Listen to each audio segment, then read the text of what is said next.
She had everything money could buy. Private jets, bulletproof limousines, a security team that cost more than most people's homes. Isabella Vreneth, CEO of Quantum Industries, was untouchable. Until the night three masked figures grabbed her outside the Metropolitan Opera House, and all her wealth became worthless in 30 seconds of pure terror. He had nothing left to lose. Rowan Straven, ex-Navy SEAL turned struggling mechanic, was just trying to get home to his teenage daughter when he witnessed something that would change both their lives forever. What happened next in that dark alley wasn't just a rescue. It was the beginning of an impossible partnership that would challenge everything they thought they knew about power, trust, and second chances. Before we jump back in, tell us where you're tuning in from, and if this story touches you, make sure you're subscribed, because tomorrow, I've saved something extra special for you. The champagne flutes clinked, like wind chimes in the marble-columned ballroom of the Grandshire Hotel. Isabella Vreneth stood at the center of it all, draped in midnight blue silk that cost more than most people's annual salary, her presence commanding attention from every corner of the room.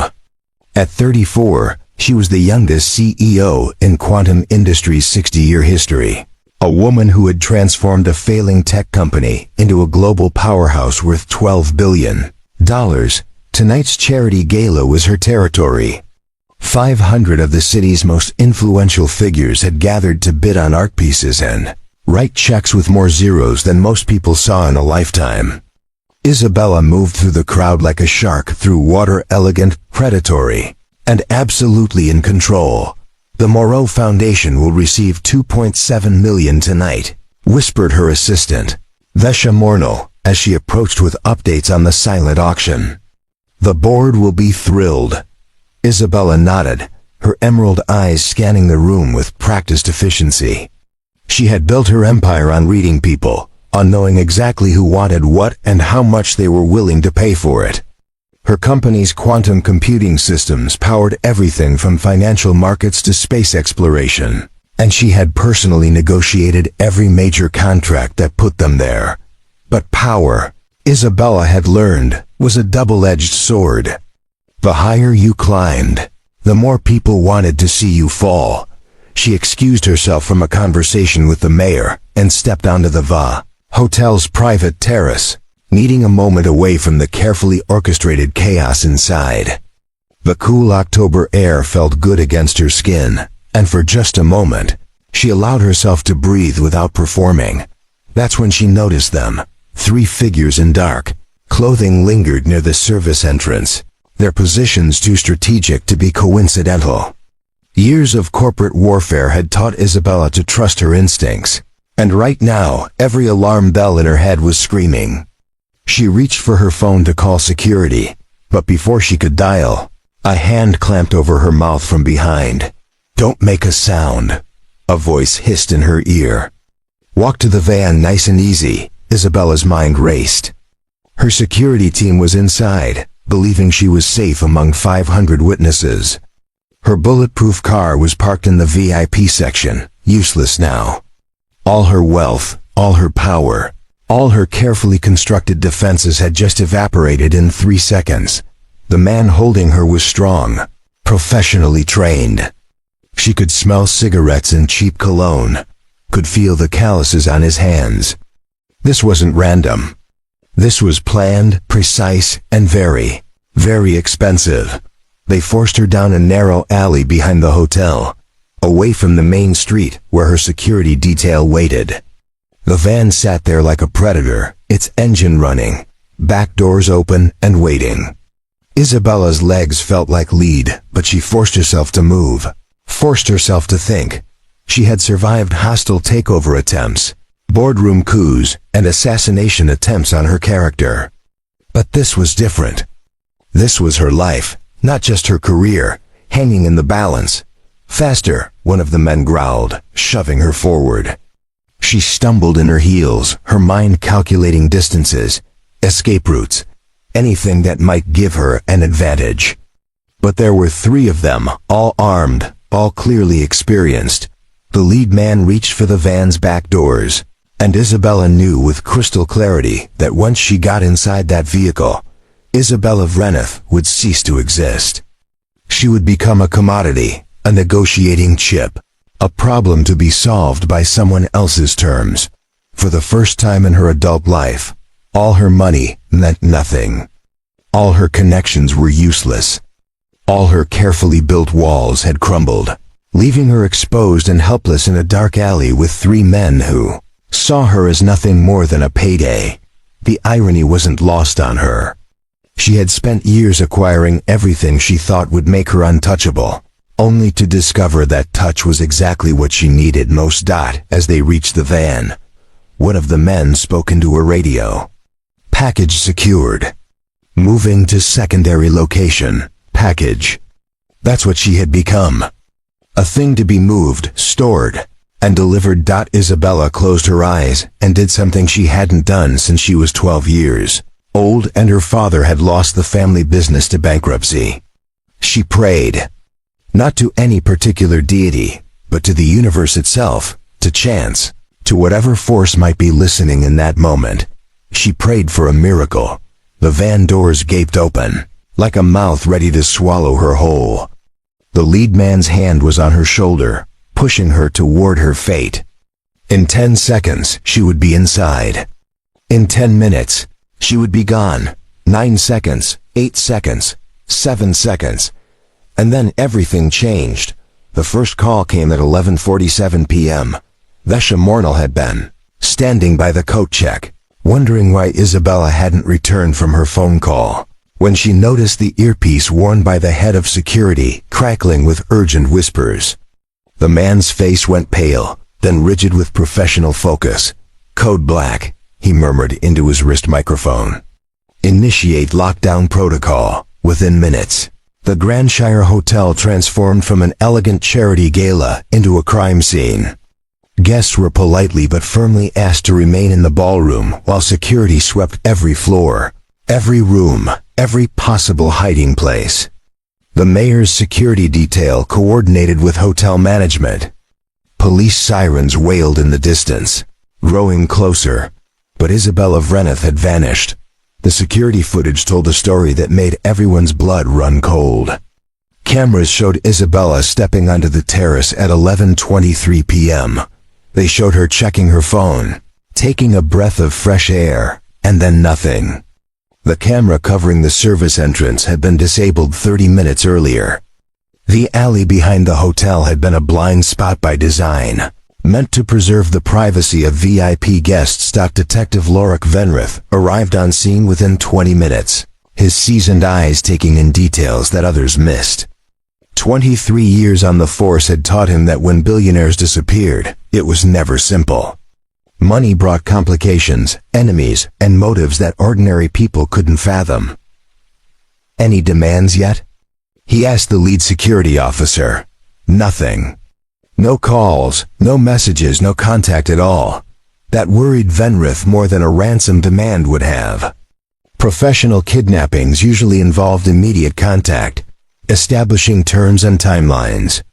Silence meant either the perpetrators were still moving, or they had other plans entirely. By 2 a.m., the hotel was crawling with federal agents. The FBI had taken over the investigation, bringing resources that local police couldn't match. Agent Silara Grenthal spread crime scene photos across a makeshift command table, her expression grim. 3 men, professional operation, inside knowledge of security protocols. She briefed the assembled team.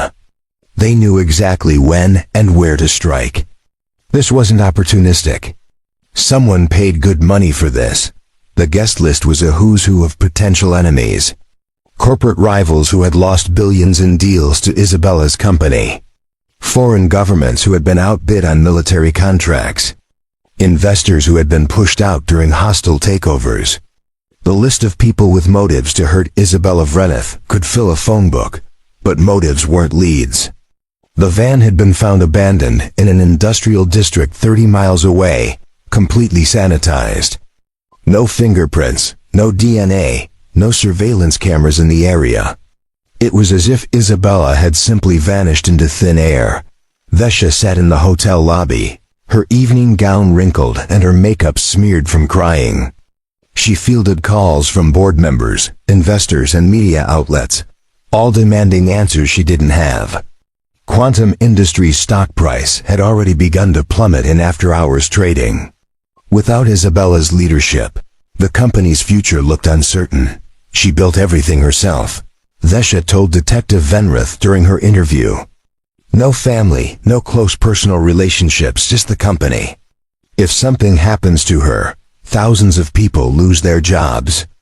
Entire industries that depend on our technology could collapse. The pressure was immense. The mayor called every hour for updates. The governor's office had issued statements about pursuing all available resources. International business partners were threatening to pull contracts worth hundreds of millions if Isabella wasn't found safe, but the hours ticked by with no progress. Dawn brought no new leads, no breakthrough discoveries, no sudden insights that would crack the case wide open. Isabella Vreneth, one of the most recognizable faces in American business, had simply disappeared. Agent Grenfell studied the timeline obsessively. The kidnapping had taken place during a window of exactly 4 minutes and 37 seconds, between when Isabella stepped onto the terrace and when security noticed her absence. In that narrow slice of time, 3 professionals had executed a plan months in the making. They're not local, she told her partner. This level of precision, this kind of planning, it's military or intelligence grade. We're dealing with people who've done this before. Preparing and narrating this story took us a lot of time. So if you are enjoying it, subscribe to our channel, it means a lot to us. Now back to the story. The search expanded beyond the city limits. Helicopters swept industrial areas and abandoned warehouses. Harbor Patrol checked every boat and shipping container. Roadblocks appeared on major highways, though everyone knew they were probably 12 hours too late. By noon the next day, the story had exploded across every major news network. Tech CEO vanishes at charity gala. Billionaire kidnapped in downtown. Quantum Industries in crisis as leader disappears. The coverage only made things worse. Every conspiracy theorist, amateur detective, and attention-seeking tipster in the country started calling with sightings and insider information. Police lines were flooded with false leads that consumed precious resources and manpower. Meanwhile, Isabella's absence created a power vacuum that her enemies were quick to exploit. Rival companies began poaching her top engineers with lucrative offers. Government contracts worth billions hung in limbo. The board of directors called emergency meetings to discuss succession plans that everyone hoped they'd never need to implement. But the most disturbing development came from the FBI's Behavioral Analysis Unit. Their profile of the kidnappers suggested this wasn't about money. Professional criminals would have made contact by now, establishing their demands and beginning negotiations. The continued silence meant the perpetrators either had other plans for Isabella, or they were already in the process of eliminating the evidence. The clock was ticking, and everyone knew it. In kidnapping cases, the first 48 hours were critical. After that, the chances of finding the victim alive dropped exponentially. As the second day dawned with still no contact from the kidnappers, Agent Grenfell stared at the crime scene photos and made a decision that would haunt her for the rest of her career. Expand the search to include body recovery, she ordered. Start checking landfills, construction sites, anywhere they might have disposed of evidence, because in her experience, when billionaires disappeared without a trace, they usually stayed that way. 20-6 hours earlier, Rowan Straven had been having the kind of day that made him question every decision that had led him to this point. His 1995 Ford pickup had broken down 3 blocks from Westbridge Technical College, where he'd been attending night classes in computer programming. The irony wasn't lost on him. A former Navy SEAL whose job had been to break things was now trying to learn how to fix them, at least digitally. He sat in the truck for 10 minutes, listening to the engine tick as it cooled. before calling his 17-year-old daughter Kellis. "Dead again?" she asked without preamble. "Dead again," he confirmed. "I can get a ride home from study group. Don't worry about picking me up." Rowan smiled despite his frustration. Kellis had inherited her mother's practical nature and her father's stubborn refusal to be defeated by circumstances. She had been 12 when her mother died in a car accident, and in the 5 years since, she had become the most mature person Rowan knew. So he walked 43 minutes through the downtown district, past office buildings where people in expensive suits made more money in a day than he made in a month. He didn't resent them for it, exactly, but he couldn't help noticing the distance between their world and his. The Grandshire Hotel stood like a monument to that distance. Rowan had walked past it dozens of times during his job search, had even applied for a security position there once. They had been polite, but firm in their rejection. His military background was impressive, they said, but they preferred candidates with civilian security experience. He was cutting through the alley, behind the hotel, when he heard voices. Low, urgent, professional. His training kicked in before his conscious mind could process what was happening. In the Navy, you learn to recognize the difference between normal conversation and operational communication. This was operational. Rowan pressed himself against the brick wall and peered around the corner. 3 men in dark clothing surrounded a woman in an evening gown. Even in the dim alley lighting, he could see the fear in her posture, the way her shoulders trembled despite her attempt to appear calm. One of the men was speaking into a radio. "Package secured." Moving to secondary location, Rowan's blood turned to ice. He had heard that phrase before, in briefings about hostage situations and extraction operations. These weren't muggers or opportunistic criminals. These were professionals. His mind calculated options, with the speed that had kept him alive through 3 combat deployments. 3 armed men, 1 hostage, narrow alley with limited escape routes. He was unarmed except for a pocket knife that would be useless against whatever weapons they were carrying. The smart play was to call 911 and hope police arrived in time. The safe play was to be a good witness and provide descriptions later. The logical play was to recognize that he was outnumbered and outgunned. Rowan had never been particularly smart, safe or logical. The woman was being pushed toward a van, its engine running, back doors open. In about 30 seconds, she would disappear forever. He had seen enough intelligence reports to know how these things ended. Professional kidnappings rarely involved ransom negotiations. They involved body disposal. So he moved. 20 years of military training compressed into 10 seconds of controlled violence. The first man never saw him coming, a sleeper hold applied with surgical precision, dropping him silently to the ground. The second man turned just in time to catch Rowan's elbow in his solar plexus, doubling him over before a knee to the face put him down permanently. The third man was reaching for his weapon when Rowan tackled him into the side of the van, the impact echoing through the alley like a gunshot. They hit the ground hard, Rowan using his weight advantage to pin the man while simultaneously disarming him. "Run!" he shouted to the woman. "Now!" But she didn't run. She stood frozen, watching him grapple with the third kidnapper, her eyes wide with shock and something else recognition. Not of him, but of the situation. This was a woman who understood crisis management, who had seen enough corporate warfare to recognize a battlefield when she found herself on one. Third man broke free and swung wildly at Rowan's head. Military reflexes kicked in, block, redirect, counter with devastating efficiency. The man dropped, unconscious before he hit the ground.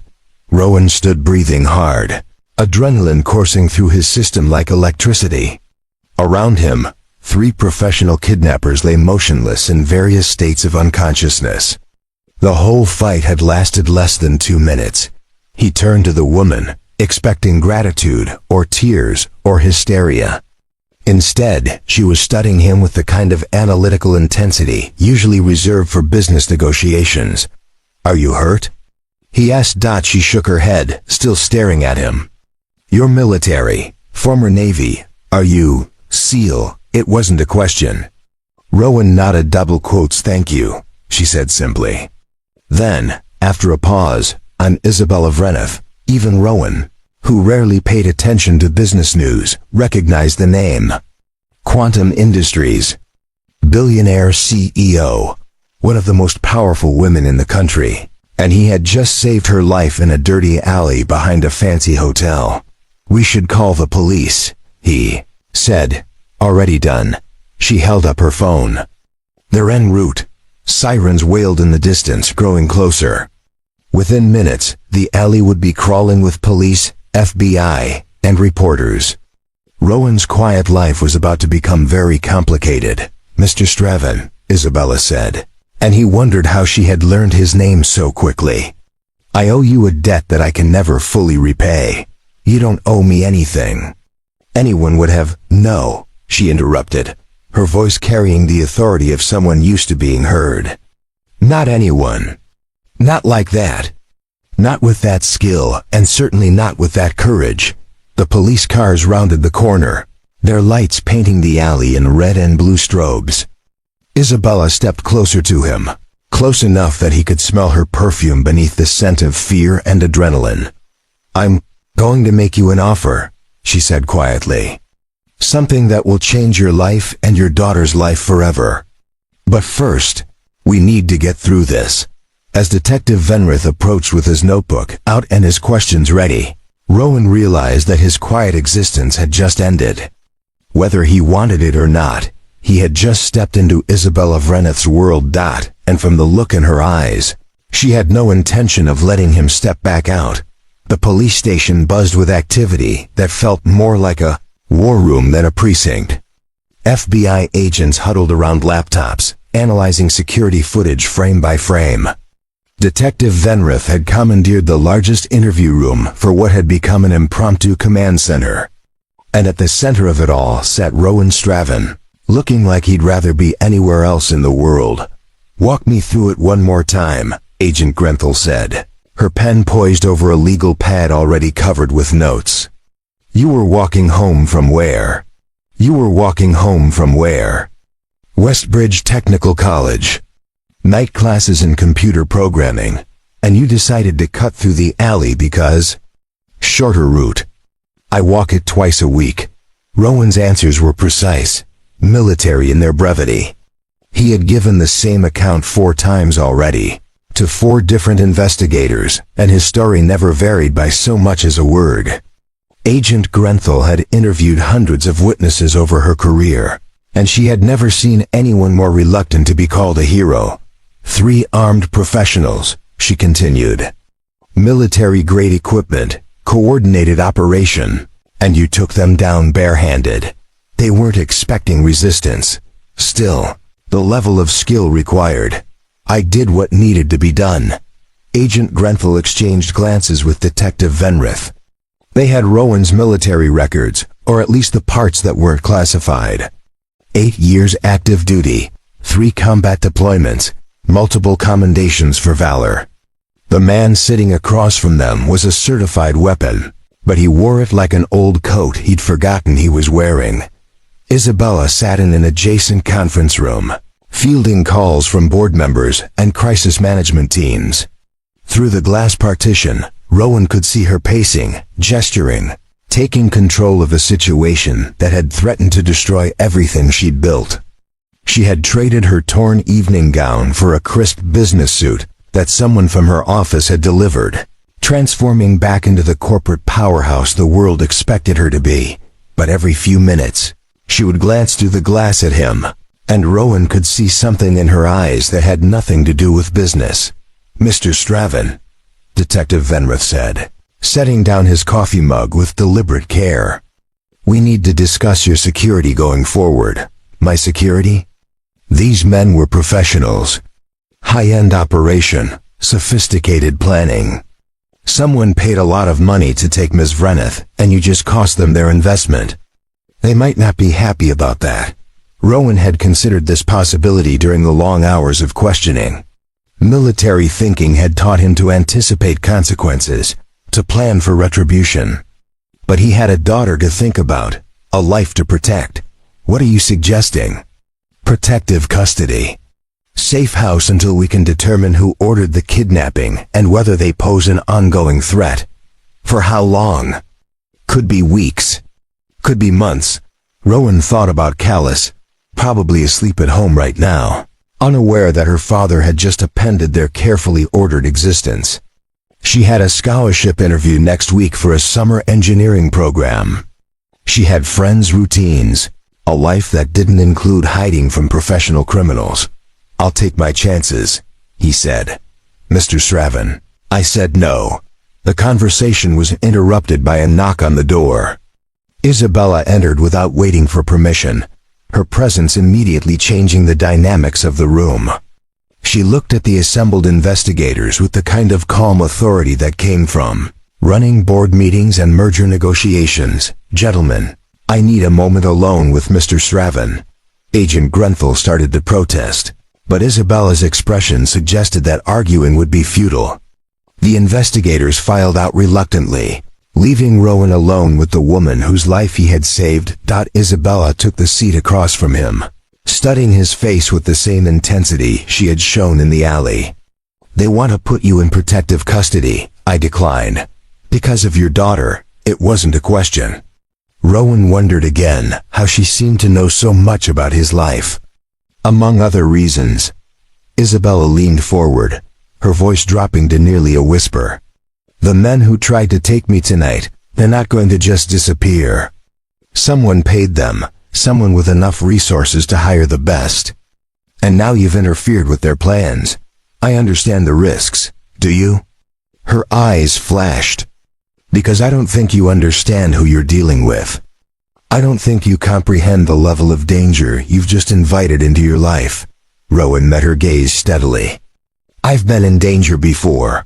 Not like this. Not with your daughter's safety on the line." The mention of Callus hit its mark. Rowan's jaw tightened, and for the first time since the questioning began, his military composure cracked slightly. Isabella pressed her advantage. "I want to hire you." "As what?" "Head of personal security.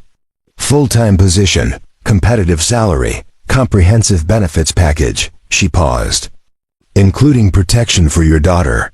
Rowan was quiet for a long moment. "What kind of salary are we talking about?" $200,000 annually, plus bonuses based on performance. The number hit him like a physical blow. 200,000 was more than he had made in his best year in the Navy, more than he could realistically expect to earn with his current skill set and limited civilian experience. It was college tuition for Callus, a reliable car, a house in a good neighborhood. It was everything he couldn't provide for his daughter on his own. "There would be conditions," Isabella continued. "You would need to relocate. Proper housing would be provided, naturally. Your daughter would attend private school, the best available. She would have opportunities that—" "No," Isabella blinked, clearly not accustomed to being interrupted. "I'm sorry?" I said no. "Mr. Straven, you don't understand what I'm offering. This isn't just a job. It's a complete transformation of your circumstances. Financial security, educational opportunities, a future. At what cost?" Isabella leaned back, her business instincts telling her she was losing control of the negotiation. "What cost?" "You're not offering me a job," Rowan said quietly. "You're offering to buy me. To turn me into another asset in your portfolio, another problem you can solve by writing a check. That's not, isn't it?" His voice remained calm, but there was steel underneath. "Something bad happened to you tonight, and your first instinct is to acquire the solution. To own it, control it. Make sure it can't walk away." Isabella's face flushed with anger or embarrassment. Rowan couldn't tell which. "I'm trying to protect you. You're trying to possess me. There's a difference." The room fell silent. Through the glass partition, they could see investigators pretending not to watch their conversation. Isabella stood slowly, smoothing her suit jacket with hands that trembled almost imperceptibly. "Think," About your daughter, she said finally. I am thinking about her. That's why the answer is no. Isabella reached into her purse and pulled out a business card, setting it on the table between them. This offer won't stand forever, Mr. Straven. When you realize what you're walking away from, when the reality of your situation becomes clear, call me. She walked to the door, then paused. And Mr. Straven? Be careful going home tonight. The men who tried to take me are still out there, and now they know who you are. After she left, Rowan sat alone in the interview room, staring at the business card. Isabella Vrentiff, Chief Executive Officer, Quantum Industries. Below her name was a personal cell phone number, written in elegant script. He picked up the card, studied it for a moment, then tore it in half. Isabella Vrentiff had built her empire on the principle that every problem had a solution, and every solution had a price. In her 12 years as CEO of Quantum Industries, she had never encountered a negotiation she couldn't win, a deal she couldn't close, or a person she couldn't convince to see things her way. Rowan Straven was proving to be an aggravating exception to that rule. She sat in her corner office 60 floors above the city, watching the morning news coverage of her heroic rescue with mounting frustration. Every channel was running the same story. Billionaire CEO saved by mysterious ex-Navy SEAL. Kidnapping plot foiled by chance encounter. Suspect still in custody, but not talking. What none of them mentioned was that her mysterious hero had turned down a life-changing offer without so much as considering it. The board meeting is in 10 minutes, Vesha announced from the doorway. They want to discuss increased security protocols. Isabella nodded absently, her attention focused on the file spread across her desk. She had called in favors from private investigators, corporate security firms, and old contacts in government agencies. What she had learned about Rowan Straven only deepened her frustration. Enlisted in the Navy at 18. Graduated top of his class from basic underwater demolition, SEAL training. Served with distinction in Afghanistan and Iraq. Married his high school sweetheart, had a daughter. Left the service after his wife's death to focus on single parenthood.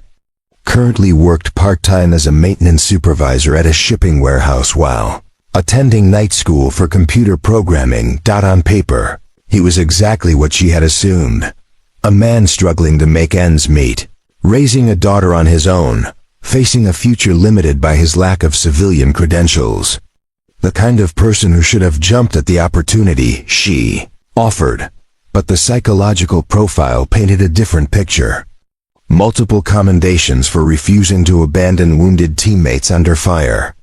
A record of turning down promotions that would have taken him away from active duty. A man who consistently chose principle over advancement, loyalty over personal gain. Stubborn, she muttered. Ma'am? Vesha asked. Nothing. Cancel the board meeting. Reschedule for this afternoon. Isabella had made her decision. If Rowan Straven wouldn't come to her, she would go to him. The address in his file led her to a neighborhood that existed in a different universe from her usual world. Modest houses with small yards, older cars parked on the street, children's bicycles abandoned on sidewalks. It was the kind of place where people actually knew their neighbors' names, where front porches served purposes beyond architectural aesthetics. Rowan's house was a small two-story structure with peeling paint and a mailbox that leaned slightly to one side. Isabella parked her Mercedes across the street and immediately understood why 3 of her board members had called to express concern about her driving herself anywhere without a security detail. She didn't belong here. Her $1,000 heels clicked awkwardly on the cracked sidewalk. Her designer suit drew stares from a group of teenagers shooting basketball in a nearby driveway. This was Rowan's world, and she was clearly an invader. The front door opened before she could knock. Rowan stood in the doorway wearing jeans and a faded navy t-shirt, his expression unreadable. Ms. Vrentiff. Mr. Straven, may I come in? He hesitated, then stepped aside. The interior of the house was clean but sparse, furnished with the practical efficiency of someone who valued function over form. Family photos lined the mantelpiece above a brick fireplace. Rowan in dress uniform, a woman with kind eyes and a warm smile, a young girl growing older in yearly school portraits. "Your daughter's beautiful," Isabella said, studying the most recent photo. "She's at school. Good. We need to talk privately." Rowan gestured to a worn leather couch. Isabella perched on the edge, acutely aware that this was the most modest home she had entered in 15 years. "I've reconsidered my offer," she began. "I haven't reconsidered my answer." "You should." "The FBI released the identities of the men who tried to kidnap me. Konstantin Yezhov, Dmitry Volkov, Alexei Petrov. All former Russian Spetsnaz, all wanted by Interpol for kidnapping and murder." Rowan's expression didn't change, but she saw his hands tighten slightly on the arm of his chair. "They were released on bail this morning," she continued. "Posted by a shell company that traces back to a corporation in Montenegro. Someone with serious resources wants them free. Why are you telling me this?" "Because you're in danger. Because your daughter is in danger. Because my problems have become your problems, whether you want them or not." Isabella reached into her purse and pulled out a tablet, showing him surveillance footage from the courthouse. 3 men in expensive suits walking out of jail, their faces hard and professional. "They know who you are, Rowan. They know where you live, where your daughter goes to school, where you work. And in their world, witnesses don't get to walk away." For the first time, she saw fear flicker across his features. Not for himself, but for his daughter. She pressed her advantage. "I'm not trying to buy you," she said softly. "I'm trying to save you." Rowan was quiet for a long moment, studying the surveillance footage. When he spoke, his voice was carefully controlled. "What exactly are you proposing?" "Full protection for you and your daughter. Relocation to a secure facility until this is resolved. And yes, employment, because you'll need income and purpose while you're in hiding. For how long?" "However long it takes. And if I refuse?" Isabella met his eyes. "Then I suggest you teach your daughter how to watch for surveillance, how to vary her routes to school, how to recognize potential threats. Because those men aren't going to forget what you did to them." Rowan stood and walked to the window, looking out at the street where Isabella's Mercedes sat like a neon sign announcing her presence. A normal life, Isabella realized, watching him process the impossible choice she was forcing him to make. "You could have sent a representative," he said without turning around. "Could have made this offer through lawyers or security consultants. Why come yourself?" The question caught her off guard. Isabella had been asking herself the same thing during the drive over, and she wasn't entirely comfortable with the answer. "Because this isn't business," she admitted. "What you did for me, what you risked, it was personal. And my response needs to be personal too." Rowan turned to face her. "You don't owe me anything." "Yes, I do. Those men would have killed me. And you stopped them knowing it would put you and your daughter at risk. That's not a debt I can repay with money. Then how do you repay it?" Isabella stood, smoothing her skirt with hands that shook slightly. "By making sure you don't regret saving my life." As she reached the door, Rowan's voice stopped her. "Ms. Vreneth." She turned. "If I agree to this, if I take your offer, I want your word that my daughter's safety comes first. Before your company, before your security, before everything else." Isabella nodded. "You have it, and I want to meet your head of security, review all protection protocols, approve all arrangements before we make any moves." "Agreed. And if at any point I decide this isn't working, if I want out, you let us go. No contracts, no obligations, no consequences." Isabella hesitated. Once Rowan entered her world, extraction would be complicated and dangerous. But she could see from his expression that this was non-negotiable. "You have my word." Rowan walked to the mantelpiece and picked up the most recent photo of his daughter. studying it with the expression of a man memorizing something precious before putting it away. When do we start? The Meridian Tower complex stood like a fortress of glass and steel on the outskirts of the city, its 42 stories gleaming in the afternoon sun. Unlike the urban chaos of downtown, this was a planned community of luxury condominiums, corporate offices, and high-end retail spaces, all surrounded by landscaped grounds and discreet security checkpoints. Rowan sat in the passenger seat of an armored SUV, watching the approaching towers with the analytical eye of someone trained to assess defensive positions. The complex was impressive from a security standpoint. Limited access points, clear sight lines, multiple layers of protection between the outside world and the residential floors. "Top floor is yours," Isabella said from beside him, following his gaze. 3 bedrooms, full kitchen, private elevator access. Your daughter will have her own space, and there's a study area for homework. What about school? Ashford Academy has agreed to accept her as a transfer student. It's only 20 minutes from here, and they have an excellent computer science program. Rowan turned to study Isabella's profile. In the 3 days since he had agreed to her protection arrangement, she had orchestrated his entire life transition with the efficiency of a military operation. His house was being watched by private security. His belongings were being packed and moved by a discreet service. Even his night school transcripts were being transferred to a program closer to Meridian Tower. "You move fast," he observed. "When people's lives are at stake, delay equals danger." The SUV pulled up to a private entrance where 2 men in expensive suits waited beside a service elevator. Isabella's head of security, Marcus Tharvin, was a former Secret Service agent whose calm professionalism reminded Rowan of his old commanding officers. His partner, Calvin Drovic, had FBI credentials and the hyper-vigilant posture of someone who trusted no one completely.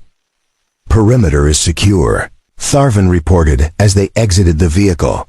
"Surveillance teams are in position, and we've run background checks on all building staff who might have access to the residential floors." Isabella nodded briskly. "Any word from Agent Grenthal about our Russian friends?" "Still out on bail. Their lawyers filed motions to have the charges reduced to simple assault. Apparently, they're claiming the kidnapping was actually a case of mistaken identity." Rowan felt his jaw tighten. "Mistaken identity? Rich men with good lawyers," Drovic said with disgust. "They'll claim they thought Ms. Vreneth was someone else, that the whole thing was a misunderstanding. Without evidence of premeditation or conspiracy, the DI might have trouble making the serious charges stick." The elevator ride to the 40th floor was silent, each person lost in their own thoughts. When the doors opened, Rowan found himself in a foyer that was larger than his living room at home. Floor-to-ceiling windows offered panoramic views of the city, and the furniture looked like it belonged in a museum rather than someone's home. "This is temporary," Isabella said, perhaps sensing his discomfort. "Until we can determine the scope of the threat against us that double quotes us." Rowan noticed the pronoun choice, but didn't comment.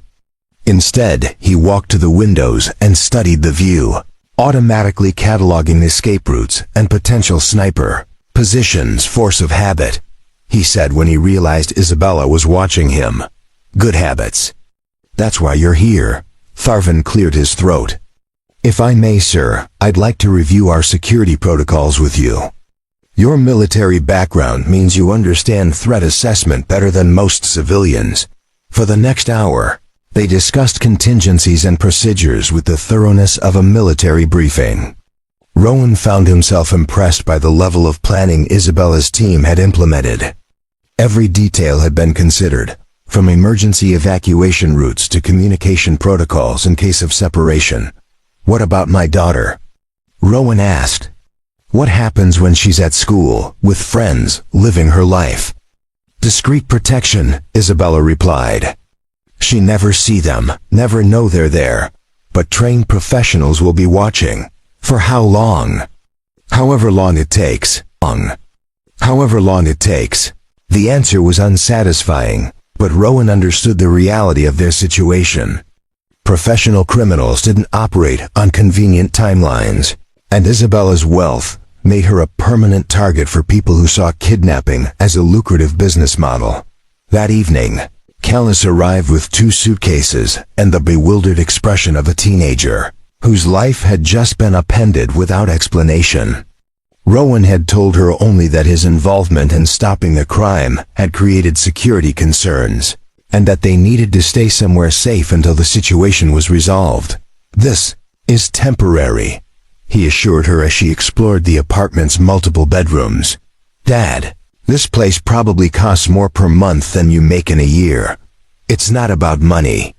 It's about safety." Callis paused in front of the living room windows, staring out at the glittering cityscape below. At 17, she had inherited her father's analytical nature and her mother's intuitive understanding of people. She could sense the weight of things left unsaid. "The woman whose life you saved," she said without turning around. "She's not just grateful, is she?" The question caught Rowan off guard. "What do you mean?"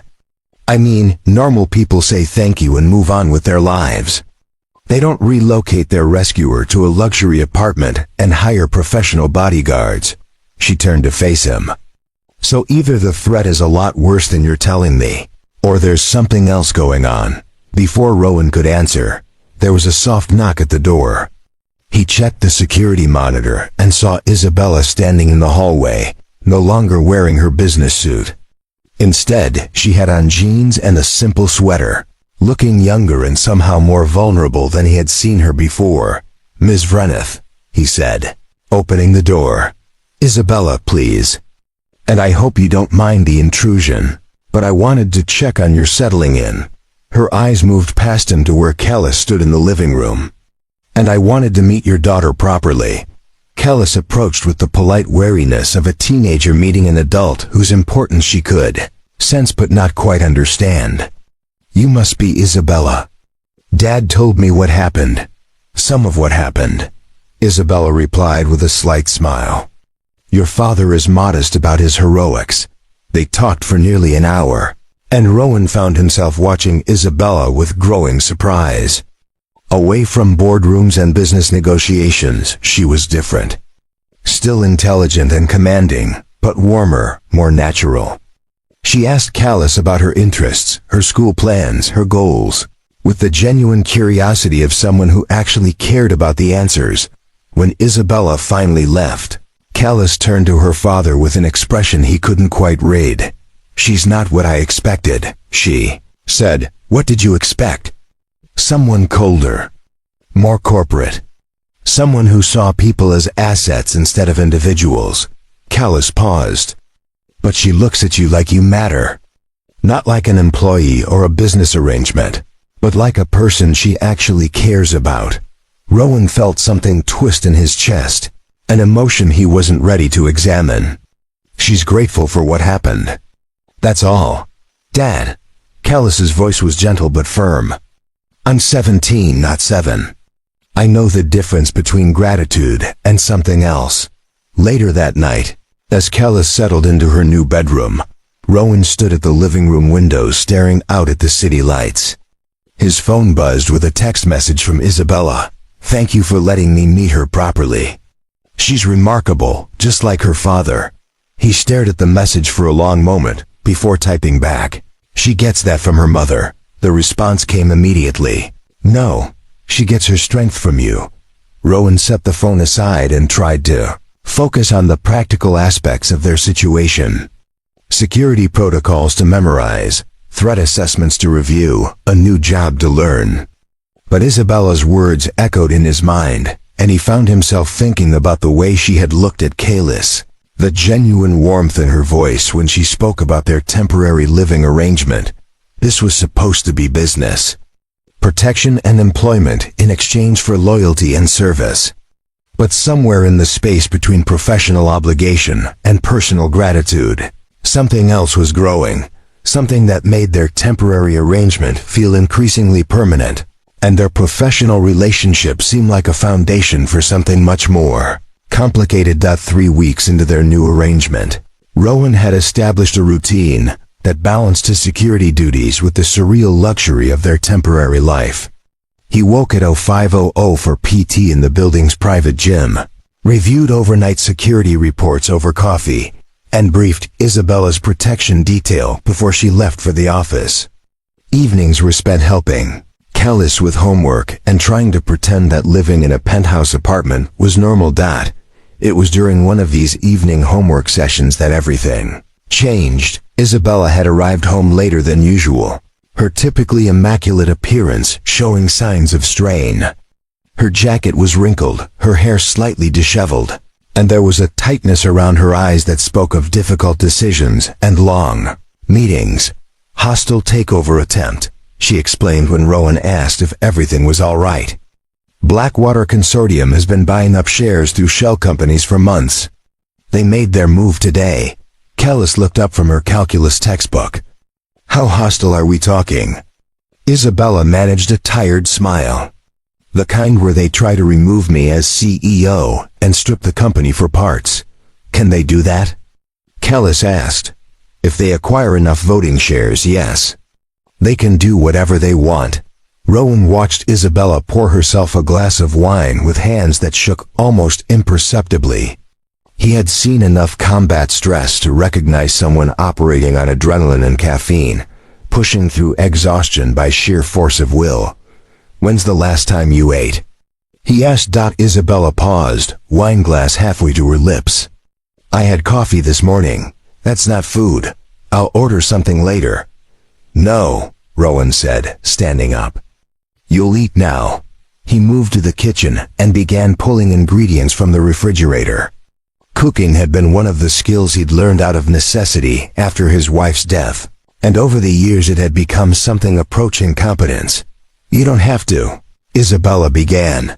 Sit down, he said without looking up from the cutting board. You're running on empty, and making decisions when you're exhausted is how mistakes happen. Isabella sat at the kitchen island, watching him work with the same analytical intensity she brought to business negotiations. You cook. Kellis would have starved otherwise. Hey, Kellis protested from the living room. I can make toast. Burning bread doesn't count as cooking, Rowan called back. Isabella laughed, and the sound was so unexpected, so genuine, that Rowan found himself smiling as he worked. When was the last time he had heard her laugh like that? When was the last time he had wanted to? Tell me about the takeover, he said, seasoning chicken breasts with practiced efficiency. Blackwater specializes in acquiring tech companies and selling off their intellectual property.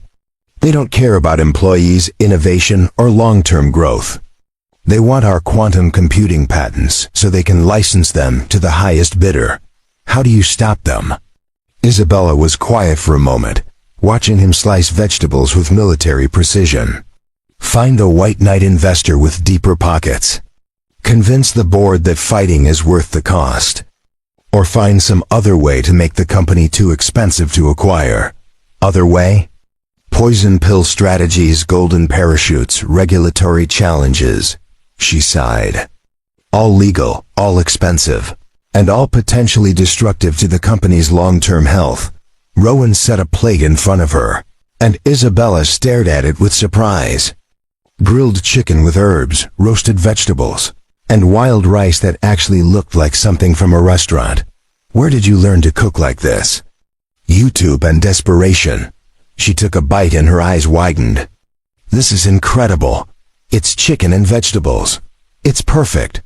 They ate in comfortable silence, the stress of the day gradually easing from Isabella's posture. Kellis joined them, abandoning her homework to hear about corporate warfare from someone who actually fought those battles. What happens to the employees if Blackwater succeeds? Kellis asked. Mass layoffs, Isabella replied.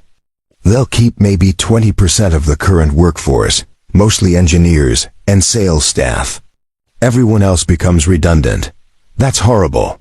That's business.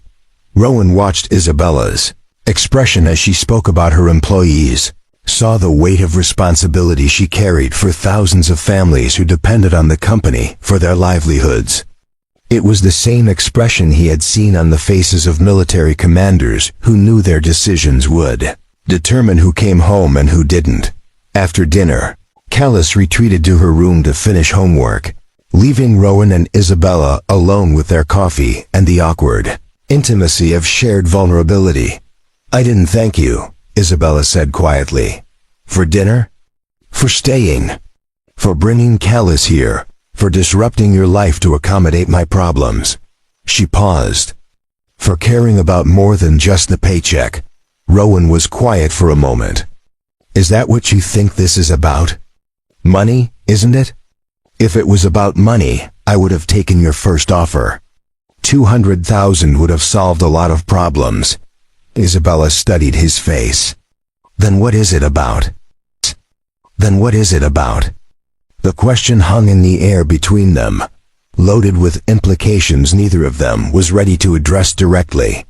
Rowan could have given her a dozen safe answers. Duty, protection, professional obligation. Instead, he found himself speaking the truth he hadn't fully acknowledged until that moment. "It's about not wanting to see you hurt again." Isabella's breath caught. "Rowan, in the alley that night when those men grabbed you, you weren't a CEO or a billionaire or a business mogul. You were just someone who needed help." He met her eyes. "That's who I'm protecting. Not the company, not the empire, just the person." The silence stretched between them, heavy with unspoken possibilities. Isabella reached across the table and placed her hand over his, her touch warm and surprisingly gentle. "I haven't had someone care about just the person in a very long time," she whispered.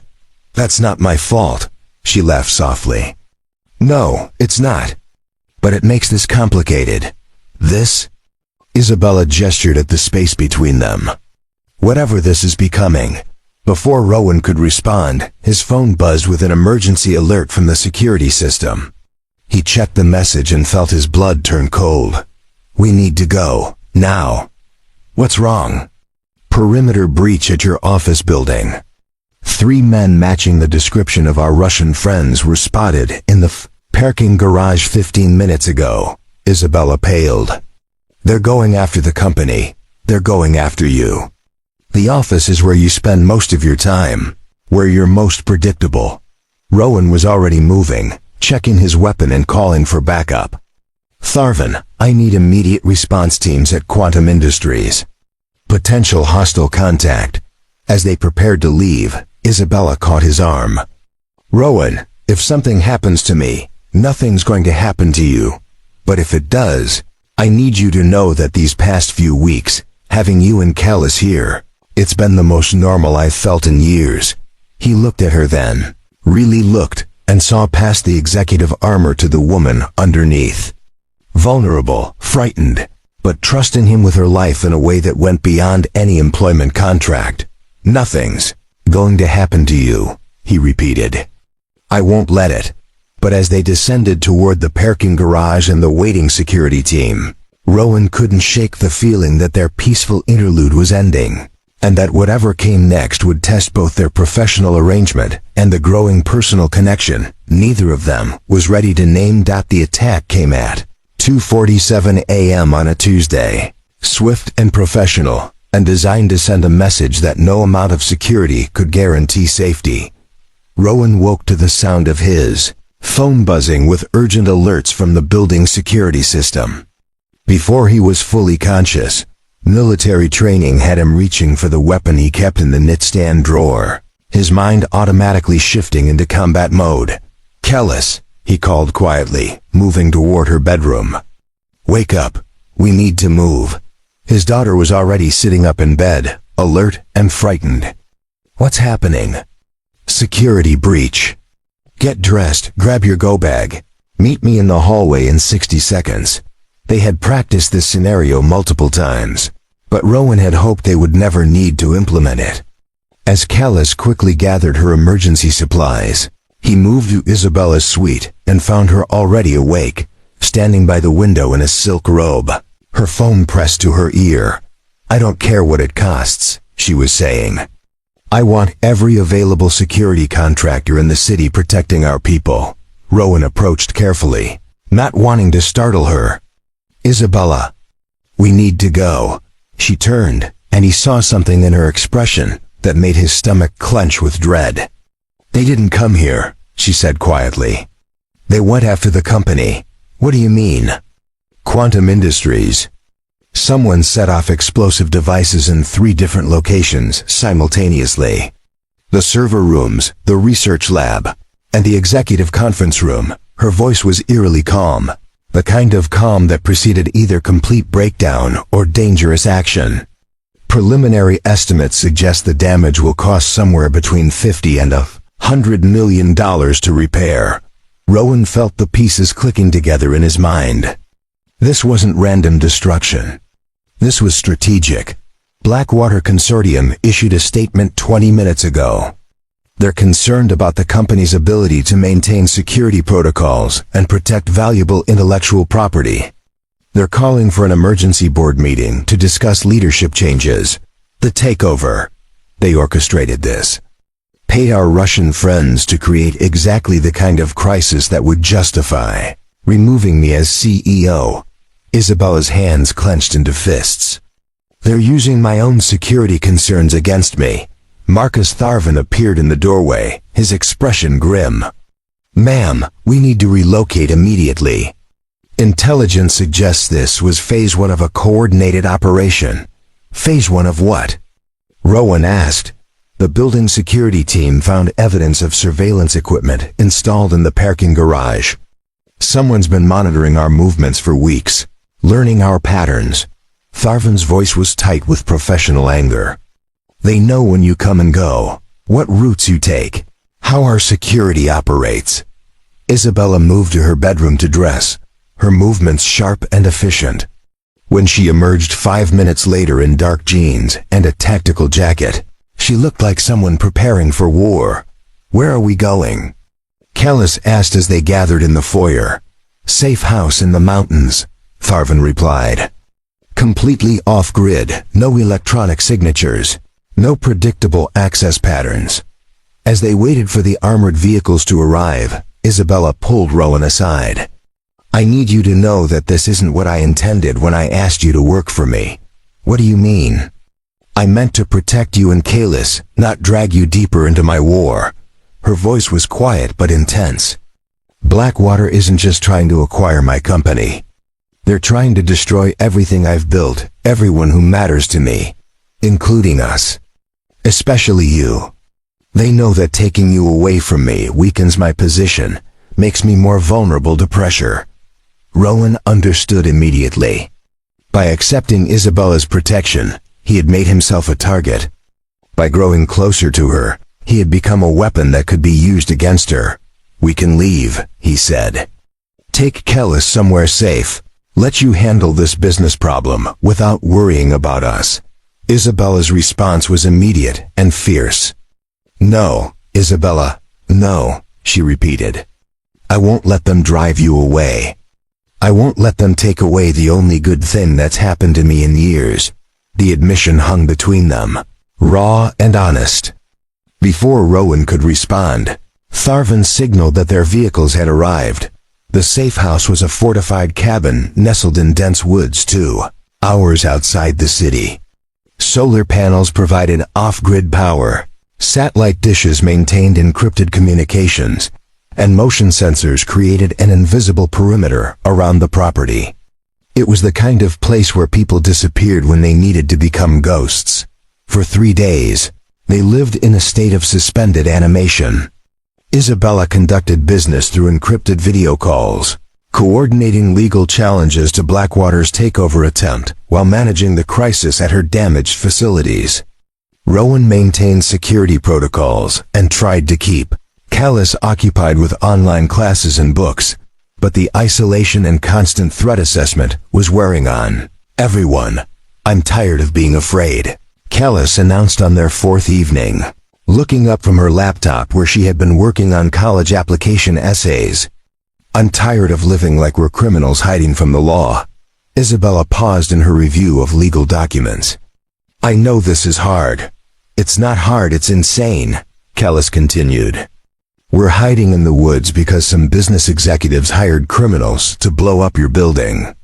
That's not normal. That's not something that should happen in civilized society. Rowan saw the anger in his daughter's eyes, the frustration of a young person whose future had been hijacked by adult conflicts she couldn't control. None of this is your fault, Isabella said quietly. And it's not yours either, Kellis replied. But somehow we're all paying the price for other people's greed. That night, as Kellis slept in the cabin's loft bedroom, Rowan and Isabella sat by the fireplace, the weight of their situation settling over them like smoke. She's right, Isabella said. This isn't fair to either of you. Life isn't fair. That's the first lesson the military teaches you. But this is my choice to fight, not yours. You shouldn't have to sacrifice your daughter's sense of security for my business problems. Rowan studied Isabella's profile in the firelight. Is that what you think this is? Your business problems? Isn't it? Isabella, they tried to kidnap you. They hired foreign criminals to physically take you against your will. This stopped being about business the moment they put their hands on you. She turned to look at him, and in her eyes he saw something that made his chest tighten.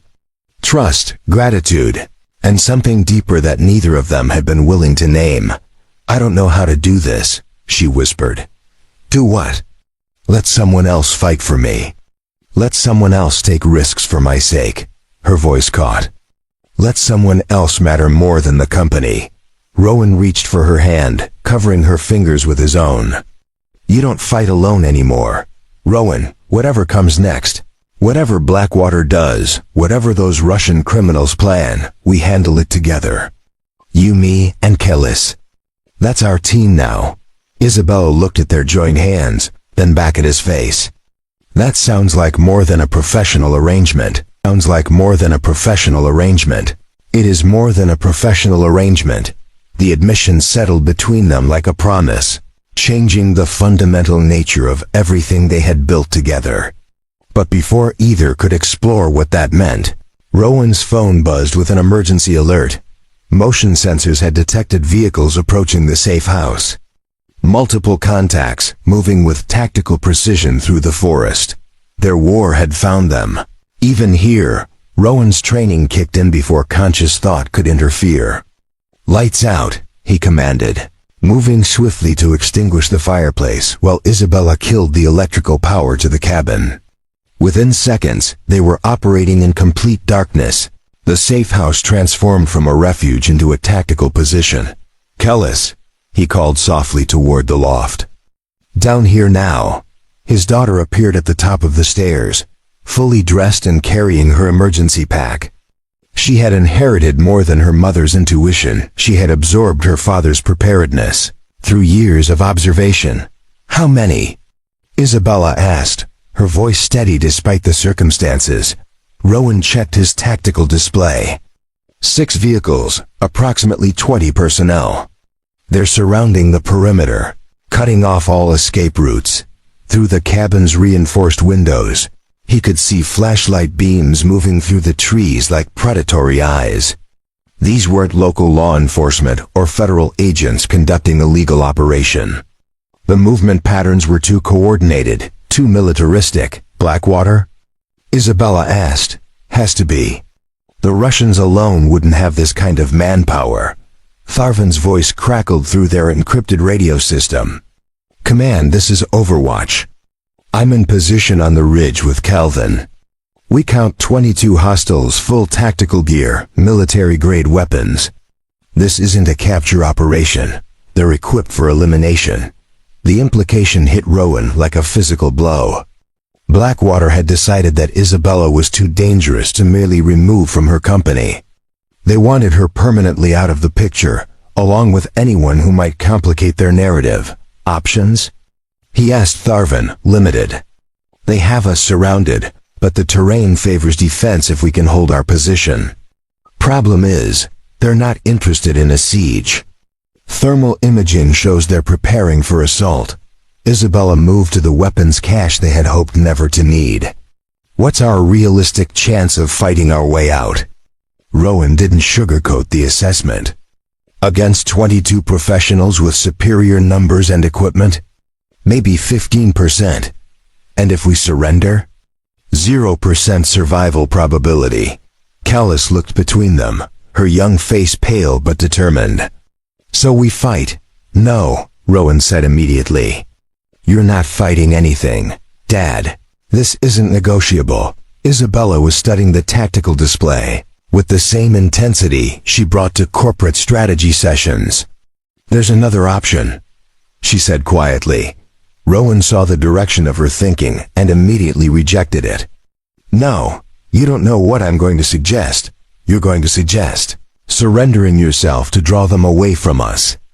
And the answer is absolutely not. Isabella's smile was sad but determined. It's the only logical solution. They want me, not you or Callus. If I walk out there, they'll take me and leave you alone. They'll kill you, maybe, but they'll definitely kill all of us if we stay here. Callus stepped forward, her voice cutting through their argument. What if there was a fourth option? Both adults turned to her. What kind of fourth option? Rowan asked. What if they couldn't find us? Isabella frowned. We're surrounded, Callus. There's nowhere to go. Actually, there is. Callus moved to her laptop and pulled up what looked like building schematics. I've been studying the cabin's construction while we've been here. This place was built during the Cold War as a government safe house. It has features that aren't on any current blueprints. She highlighted a section of the cabin's foundation. Underground tunnel system, designed for emergency evacuation. The entrance is hidden behind the root cellar, and it connects to a cave system that exits about 2 miles from here. Rowan stared at his daughter with a mixture of pride and terror. How did you discover this? I hack things for fun, remember? I pulled the original construction documents from an archived government database. She looked between them. The tunnel's been sealed for decades, but I think we could break through. Isabella was already moving toward the root cellar. Show me. They descended into the cabin's lower level, where Callus directed them to what appeared to be a solid stone wall. But closer inspection revealed hairline cracks that suggested a hidden door. It opens from this side, Callus explained, pointing to a section where the mortar was slightly different in color. But once we're through, we need to reseal it somehow. I can handle that, Rowan said, examining the mechanism. But this tunnel hasn't been used in 40 years. We don't know if it's stable, if it's flooded, or if it even connects to anything useful. We know staying here means dying, Isabella replied. The decision was made for them by the sound of approaching footsteps on the cabin's front porch. Through the ceiling, they could hear voices coordinating a breach operation. Rowan worked frantically to open the tunnel entrance while Isabella gathered essential supplies. Within minutes, they had created an opening large enough for a person to crawl through. You first, he told Callus. Dad, what about the entrance? How do you seal it from inside? Rowan looked at the mechanism, then at Isabella and his daughter. The math was simple and brutal. Someone had to stay behind to reseal the tunnel and misdirect their pursuers. Someone had to buy time for the others to escape. I'll catch up, he said. No, Isabella said immediately. If anyone stays, it should be me. They want me, not you. And if anyone's qualified to evade pursuit and survive in hostile territory, it's me. Rowan's voice was calm but final. Get Callus to safety. That's an order. Callus grabbed his arm. Dad, don't do this. I'm not doing anything except giving you both a head start. He kissed his daughter's forehead. I'll find you. I promise. Isabella stepped close to him, her eyes bright with unshed tears. Rowan, take care of her, he interrupted. And when this is over, when Blackwater is destroyed and those Russian criminals are in prison, find me. Where? You'll know where. The sound of breaking glass from upstairs ended their conversation. Rowan pushed them toward the tunnel entrance, sealing the opening behind them as the first tactical team breached the main floor above. As He prepared to face 22 professional killers with nothing but his training and the fierce determination to protect the two people who had become his entire world. Rowan Straven realized that some sacrifices weren't about dying for someone. Sometimes they were about living long enough to fight your way back to them. 10 months later, Rowan stood in the gleaming lobby of the newly rebuilt Quantum Industries headquarters, watching Isabella address a crowd of investors, employees, and media representatives. The woman at the podium bore little resemblance to the terrified victim he had rescued from a dark alley, or even the exhausted executive who had cooked dinner with him in a luxury apartment. Isabella commanded the room with quiet confidence, her voice steady as she announced the formation of the Straven Foundation for Corporate Security Reform. Too many companies today operate without adequate protection for their employees and stakeholders, she said, her eyes finding his in the crowd. Too many criminals believe that corporate warfare justifies violence against innocent people. The Straven Foundation will provide security consulting, threat assessment, and protection services to businesses that cannot afford their own comprehensive safety programs. The name choice still surprised him. When Isabella had first proposed honoring him that way, Rowan had argued for something more generic, less personal. But she had been adamant that the foundation carry his name, and eventually he understood why. The night at the safe house had changed everything, not just for their relationship, but for how Isabella viewed the intersection of business and personal responsibility. Rowan's survival of that confrontation had been equal parts military training, tactical thinking, and pure stubborn refusal to die before seeing his daughter and Isabella again. The details were classified now, part of an ongoing federal investigation into Blackwater Consortium's criminal conspiracy. But the outcome was public record: 22 mercenaries arrested, Blackwater's leadership facing federal charges, and Isabella's company stronger than ever. The tunnel system that Kellis had discovered had indeed connected to a cave network, allowing Isabella and his daughter to emerge 2 miles away, where Tharvin and Calvin were waiting with backup. By the time FBI tactical teams had surrounded the safe house, Rowan had already neutralized 6 attackers and was using the cabin's defensive advantages to hold off the rest. He turned a potential massacre into a tactical nightmare for them, Agent Grenthal had explained during the debriefing. Professional criminals expect easy targets, not a one-man army with nothing to lose. But Rowan knew the truth was simpler than that. He had found something worth fighting for, something worth surviving for, and that had made all the difference. The Foundation's first initiative, Isabella continued from the podium, will be providing free security assessments to technology startups and small businesses in underserved communities. Because innovation shouldn't require choosing between growth and safety. Kellis nudged him with her elbow. She's really doing this, isn't she? Apparently so. His daughter was a freshman at MIT now, studying computer science with a focus on cybersecurity. Her discovery of the tunnel system had been the beginning of a fascination with hidden networks and protective systems. She spent her weekends consulting for the Foundation, helping design digital security protocols that complemented their physical protection services. "Dad," she said quietly, "when are you going to ask her?" Rowan glanced at his daughter, then back at Isabella. "Ask her what?" "Don't play dumb. You've been carrying that ring around for 3 weeks." The ring was indeed in his jacket pocket, a simple platinum band with a small diamond that had cost him most of his savings from the past 6 months. He had been waiting for the right moment, the perfect opportunity, the ideal circumstances. "Maybe after the press conference," he said. "Maybe. You should stop overthinking it." Isabella concluded her presentation to enthusiastic applause, fielding questions about funding, implementation timelines, and partnership opportunities. But through it all, her eyes kept returning to Rowan, and he could see something in her expression that had nothing to do with business. Later, as the crowd dispersed and the media packed up their equipment, Isabella found Rowan on the building's rooftop garden. The space had been redesigned since the bombing, transformed into a memorial garden for the 3 security guards who had died protecting the building that night. Nervous? He asked. Terrified, she admitted. Starting a foundation is almost as scary as running from mercenaries through underground tunnels. Almost. She laughed, moving to stand beside him at the railing overlooking the city. Sometimes I can't believe this is real.